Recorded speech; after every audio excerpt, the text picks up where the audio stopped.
जिन्होंने अपने जीवन से ज्यादा अपनी ड्यूटी को समझा, ऐसे जवान को, ऐसे भाई को हमने खोया।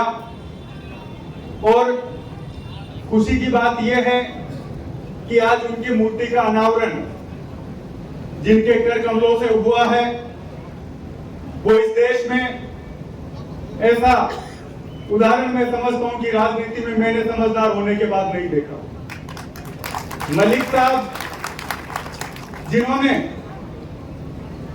उस पार्टी में जिसमें जब ये 25 साल के थे, जब से ये विधायक बने, चौधरी चरण सिंह जी के साथ रहे, फिर जिस पार्टी का इन्होंने दामन थामा, जिस पे अलग अलग पदों पे रहे, लेकिन जब इस देश में किसान की बात आई तो उन ताकतों के सामने भिड़ना, जिनके सामने आज बंद कमरे में भी मलिक साहब कोई बात नहीं करता है, लोग बोलने से डरते हैं, उनके सामने अपना इस्तीफा दिया और किसानों और जवानों के बीच इस देश में उनको जागृत करने के लिए निकल पड़े। मैं अन्य प्रोग्रामों में भी बोलता हूं और आज भी इस बात को रखना चाहूंगा कि जो भी कोई बड़ा प्रोग्राम होता है, गैर राजनीतिक प्रोग्राम होता है, सामाजिक प्रोग्राम होता है, उसमें हम प्रयास करते हैं कि मलिक साहब उसका हिस्सा बने। और वो हिस्सा इसलिए भी बने कि आपके आने से जो बात आप लोग यहाँ रखोगे वो आने वाली पीढ़ियों के काम आएगी।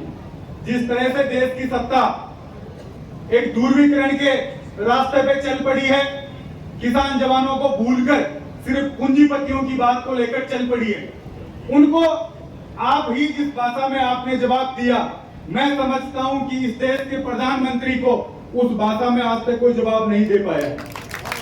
और आज मैं मलिक साहब को बताना चाहूंगा कि जिस कार्यक्रम में आप पधारे हैं, आज से 5 साल पहले ये नागौर जिला माफियाओं, गुंडे, बदमाशों की शरण स्थली बना हुआ था। यहाँ पुलिस तक यहाँ सुरक्षित नहीं थी। कितने पुलिस के अधिकारियों पर यहाँ हमले हुए, उसको लेकर राजस्थान पुलिस के डीजी ने एक टीम तैयार की उन माफियाओं से लड़ने के लिए, उन गुंडों से लड़ने के लिए। उसका हिस्सा भाई भीमाराम बाखर थे। और जिस तरीके से यहाँ के जवानों ने जिस तरीके से उस समय रक्षा यहाँ के लोगों की वो हमेशा सराहनीय लोगों को याद रखी जाएगी। और आज आप यहाँ पधारे हैं, जब ये मूर्ति अनावरण की बात चल रही थी, प्रधान जी ने जब बोला कि मैं मलिक साहब को इस कार्यक्रम में बुलाना चाहता हूं, और आपका व्यस्तम कार्यक्रम था, एक फोन पर मैंने कहा साहब मूर्ति का अनावरण है, पुलिस के जवान थे शहीद हुए, उनके मूर्ति का अनावरण है। आपने दिल्ली से चलकर एक बार भी ये नहीं कहा कि मैं इस दिन बिजी हूं या मैं नहीं आ पाऊंगा। पैर में मोच होने के बावजूद भी आप यहाँ आज पधारे हैं।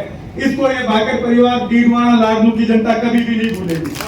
एक बार पुणे में जालाराम जी, इनके पूरे परिवार को मैं मेरी ओर से इस बात के लिए शुभकामनाएं देना चाहूंगा कि जिस शहीद का मूर्ति अनावरण आज हुआ है और जिस तरीके की मूर्ति यहाँ बनी है और जिस तरीके का भव्य यहाँ आज आयोजन हुआ है, वो भाई भीमाराम हमेशा उस बात के लिए वो डिजर्व करते थे। आज उसी तरीके का आज ये आयोजन हुआ है। एक बार पुणे में जालाराम जी को, स्पेशली मलिक साहब को यहाँ धन्यवाद देना चाहता हूँ कि आपने एक छोटे से आग्रह पर आप यहाँ पधारे।